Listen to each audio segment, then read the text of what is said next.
బాబు పవన్.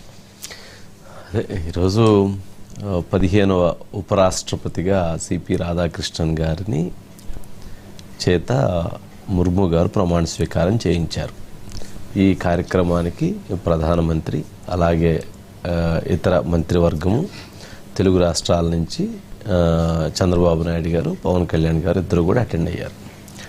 సరే, ఈ ఉపరాష్ట్రపతి ప్రమాణ స్వీకార కార్యక్రమంలో ప్రత్యేకంగా కనిపించినటువంటి వ్యక్తి ధన్ఖడ్ గారు. జనరల్గా ఆయన సడన్గా రాజీనామా చేస్తే ఆయన రాజీనామా చేసినటువంటి దానికి సిపి రాధాకృష్ణన్ గారిని ఎంపిక చేసి ఎలక్షన్ జరిపి ఆయన్ని కూర్చోబెట్టడం జరిగింది. ఈ కార్యక్రమానికి ధన్ఖడ్ గారు వచ్చి హాజరు కావటం జరిగింది. ఆయన ఆ రోజు ఇచ్చినటువంటి సందేశం అనారోగ్య కారణాల వలన నేను రాజీనామా చేస్తున్నానని చెప్పారు. మరి కానీ ఆయన వచ్చి సమావేశానికి, ఈ ప్రమాణ స్వీకార కార్యక్రమానికి ఆయన అటెండ్ అయ్యారు. దాంతో కాంగ్రెస్ ఒక ట్రోల్ చేయటం, మీరు ఆయన అనారోగ్యం అని చెప్పారు, కానీ ఆయన వచ్చారు, ఆయన్ని ఎందుకు దించారు, ఈయన ఎందుకు ఎక్కించారు, దీని వెనక జరిగిన రాజకీయ కారణాలు ఏంటని ఒక చిన్న గేమ్ ఆడారు. సరే, అదేదన్నా కానీ అదొక క్రతు జరిగింది. సరే, ఏదైనా కానీ సిపి రాధాకృష్ణన్ గారి ఎన్నికలో కూటమి ప్రభుత్వం యొక్క కృషి చాలా ఎక్కువ ఉంది. ఎందుకంటే చంద్రబాబు నాయుడు గారికి సుదీర్ఘకాలంగా పరిచయం ఉండటం, అదేవిధంగా లోకేష్ గారికి గతంలోంచి పరిచయం ఉండటం, వారి ఎంపికలో కానీ ఎలక్షన్ ప్రక్రియలో కానీ ఆయన ఢిల్లీ వెళ్ళి ఉండి ఆ ఎలక్షన్ కార్యక్రమాల నిర్వహణ చూడటంలో కానీ ఆయన అక్కడ కీలక పాత్ర పోషించారు. దాంతో ఢిల్లీలో ఉన్నటువంటి నేతలందరిలో కూడా ఆయన ప్రత్యేక దృష్టిని ఆకర్షించగలిగారు. ఇక అదేవిధంగా సిపి రాధాకృష్ణన్ గారు కూడా వీరితో జర్నీ లేదా వాటిని మిగిలినటువంటి ఎంపీలతో కూడా షేర్ చేసుకున్నారు. శిరీష్ ఉన్నారా?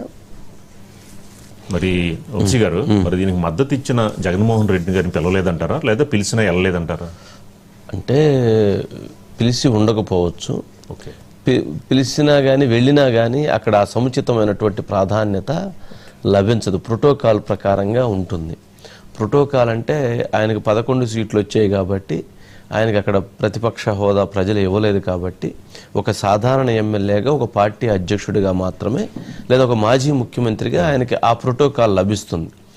కాకపోతే ఇప్పుడు అక్కడ ఉన్నటువంటి అంతమంది అందుట్లో చంద్రబాబు నాయుడు గారు, పవన్ కళ్యాణ్ గారు ఉన్నప్పుడు నేతలంతా అక్కడే ఉంటారు. పాపం ఆయనకు ఆ సరైనటువంటి గుర్తింపు, ఆ మర్యాద దక్కనప్పుడు ఆయన అక్కడికి వెళ్ళి ఇబ్బంది పడే కంటే కూడా వెళ్లకుండా ఉంటే బాగుండిద్ది అనేటువంటి ఉద్దేశంతో వెళ్లకుండా ఉండి ఉంటారు.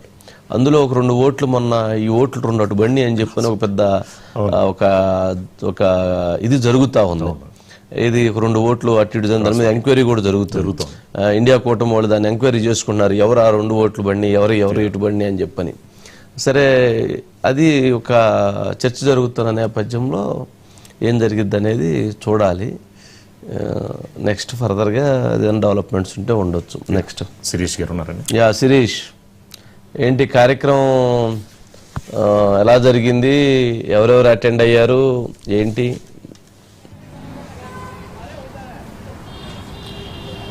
10 గంటలకు కార్యక్రమం స్టార్ట్ అయిందండి. దానికంటే ముందుగానే 9:30 కల్లా సీఎం, డిప్యూటీ సీఎం ఇద్దరు కూడా చేరుకున్నారు. చంద్రబాబు నాయుడు గారికి అయితే మొదటి వరుసలో అవకాశం ఇచ్చారు. మొదటి వరుసలో వివిఐపీస్ అంటే మాజీ రాష్ట్రపతులు, మాజీ ఉపరాష్ట్రపతులు ఎవరైతే కూర్చుంటారో వాళ్ళ పక్కన ఆయనకు అవకాశం అనేది కూడా ఇవ్వడం జరిగింది. సెకండ్ లైన్లో పవన్ కళ్యాణ్కి అవకాశం అనేది కూడా ఇచ్చారు. ఎన్డీఏ భాగస్వామ్య పక్షాలతో పాటుగా వాళ్ళకి ఎవరెవరైతే మద్దతు ఇచ్చారో ఆ పార్టీ అధ్యక్షులందరికీ కూడా లేఖలు పంపినట్లుగా కూడా సమాచారం. మరి వైసీపీకి లేఖ అందింది లేదనేది కూడా వాళ్ళు చెప్పాలి. కాకపోతే మద్దతు ఇచ్చిన వాళ్ళందరికీ కూడా ఇచ్చారు. అయితే ప్రోటోకాల్ ప్రకారం అంటే కేంద్రంలో వాళ్ళకున్న ప్రాధాన్యత, కేంద్రంలో వాళ్ళు ఉన్న కీ రోల్ పోషిస్తున్న దాని ప్రకారం వాళ్ళకు ప్రాధాన్యత కూడా ఇస్తూ రావడం కూడా జరిగింది. మొదటి వరుసలో వెంకయ్యనాయుడు గారు, మాజీ ఉపరాష్ట్రపతులు హమీద్ అన్సారీ, జగదీప్ ధన్కర్ వీళ్ళందరూ కూర్చున్న పక్కనే చంద్రబాబు నాయుడు గారికి అవకాశం అనేది కూడా అక్కడికి సీటింగ్ అనేది ఇచ్చారు. రెండో లైన్లో పవన్ కళ్యాణ్ గారికి ఇచ్చారు. అయితే కేంద్ర మంత్రులందరూ కూడా అంటే అమిత్ షాతో పాటు రాజ్నాథ్ సింగ్, నితిన్ గడ్కరీ, జేపీ నడ్డా వాళ్ళందరూ కూడా వాళ్ళ దగ్గర నుంచి స్వయంగా వచ్చి మనం విజువల్స్లో కూడా చూడొచ్చు. అమిత్ షా చంద్రబాబు నాయుడు గారి దగ్గర ఎక్కడైతే కూర్చొని ఉన్నారో ఆ దగ్గరకు వచ్చి స్వయంగా ఆయనను పలకరించి వెళ్ళడం కూడా జరిగింది. నితిన్ గడ్కరీ కానీ లేకపోతే రాజ్నాథ్ సింగ్ కానీ అదేవిధంగా జేపీ నడ్డా కానీ వాళ్ళందరూ కూడా ప్రైమ్ మినిస్టర్ అయితే ప్రత్యేకంగా ఏదైతే ప్రమాణ స్వీకార కార్యక్రమం అనేది కూడా కంప్లీట్ అయిన తర్వాత రాష్ట్రపతి ఇచ్చే తేనీటి విందు సందర్భంగా కూడా ఆయన సిబిఎన్ గారితో పవన్ కళ్యాణ్ తోటి కూడా మాట్లాడడం కూడా జరిగింది.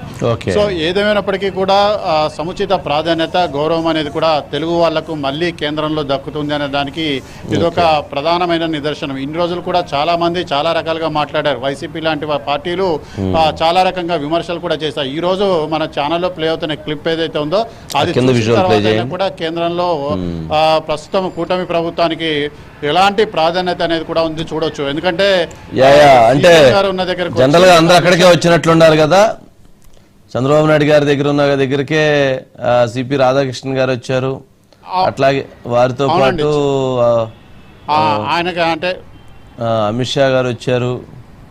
ఆ విజువల్స్ లో చూస్తే వెంకయ్యనాయుడు గారు అంటే పక్కనే ఉన్నట్లున్నారు, వారు వచ్చారు. ఓకే, అంటే అవునండి ఆ ప్రాధాన్యత పెరిగింది. సిపి రాధాకృష్ణన్ గారి చైర్ కూడా చంద్రబాబు నాయుడు పక్కనే వేశారు. ఓకే, ఆ ప్రాధాన్యత అనేది పెరిగిందన్నమాట వాస్తవం. ఎందుకంటే నితీష్ కుమార్ కూడా ఆహ్వానించారు, కానీ నితీష్ కుమార్ ఈ కార్యక్రమానికి హాజరు కాలేదు. ఆయన పార్టీ తరఫున ఒకరిద్దరు కేంద్ర మంత్రులు హాజరు కావడం కూడా జరిగింది.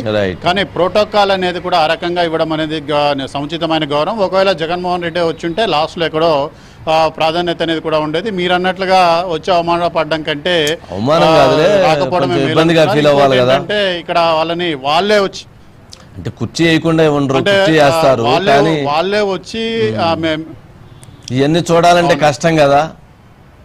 మామూలుగా ఇప్పుడు అక్కడ జరుగుతున్నటువంటి చంద్రబాబు నాయుడు గారి జరుగుతున్న ఆ మర్యాదలు, ఆ ఇంపార్టెన్స్, అందరూ వచ్చి పలకరించడం, ఆ గౌరవం, అవన్నీ వెనకమాల నుంచి చూడాలంటే కష్టంగా ఉండేది కదా. ఇప్పటికే చంద్రబాబు నాయుడు గారు ఎప్పుడు పోతే బాగుండా అన్నట్టు అదేంటి ఏమంటాం వాటిని శాపనార్థాలు పెడతా ఉంటే మళ్ళీ ఇప్పుడు ఎన్ని చూసిన కాడి నుంచి మళ్ళీ కొద్దిగా అల్సర్ లేకపోతే అట్లాంటి ప్రాబ్లమ్స్ వచ్చేటువంటి పరిస్థితులు ఉంటాయి ఎవరికైనా జనరల్గా అట్లా ఫీల్ అవుతున్నప్పుడు. సరే, ఏదన్నా కానీ రాజకీయాల్లో ఇప్పుడు ఉన్నటువంటి అవకాశం ద్వారా ఆంధ్ర రాష్ట్రానికి ఎక్కువ మంచి చేసుకునే విధంగా ప్రయత్నం చేసుకోవాలి. ఇప్పటికే చేసుకుంటున్నారు, ఇంకా చేసుకుంటే మంచిది.